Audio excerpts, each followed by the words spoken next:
It's a stern warning from the state to Fayette County Public Schools. Fix the problems you have or we'll do it ourselves. The state education commissioner wrote a harsh letter last month to Fayette County School Board chair asking why nothing has changed. The letter comes on the heels of two disappointing evaluations from the state. As Miranda Combs explains new at 6, state leaders hope the second time is the charm. Sometimes words on paper hit home harder than words said.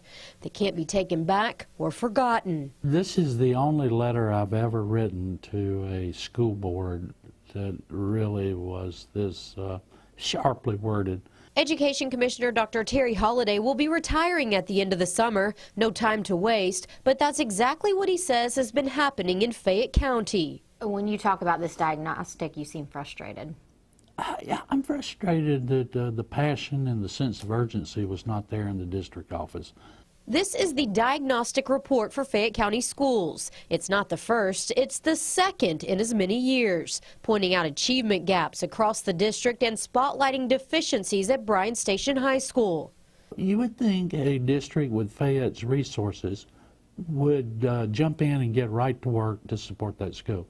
But we go back a year later, and the school, the parents, the teachers, they're telling us they're just not getting the support that they need. But I think we sort of made the assumption that progress was being made, that people were in place, and perhaps we needed to monitor that in a different way. Fayette County School Board Chair John Price says the state's diagnostic was a wake-up call. I think our focus this year is going to be a lot more intentional and a lot more collaborative, and I think that's been part of the breakdown in the past. He says there's been a lot of distractions, a state audit, rezoning, board disagreements, a superintendent leaving, and in turn, a superintendent search. When you're responding to all the fires, if you will, sometimes, it takes away from the focus of what should be most important, which is student achievement and instruction. Meanwhile, Dr. Holliday says the achievement gap in the district continues to widen.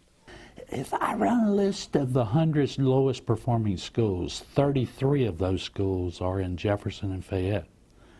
And we have got to, we're not going to turn around the achievement gap unless Jefferson and Fayette, help us make that happen. Schools that are low performing year after year after year, if you check back and see, they're the schools that are not getting the proper funding. NAACP Lexington President William Saunders says the problem is school administration for not meeting needs to narrow the achievement gap. So I'm holding the administration accountable. I feel like the board is realizing the need for equitable or a different allocation of resources to better meet the needs of our students in our high-poverty schools. Price says a lot of positive will come from the negatives written in this letter, which is the hope of the man who wrote it. In Lexington, Miranda Combs, WKYT.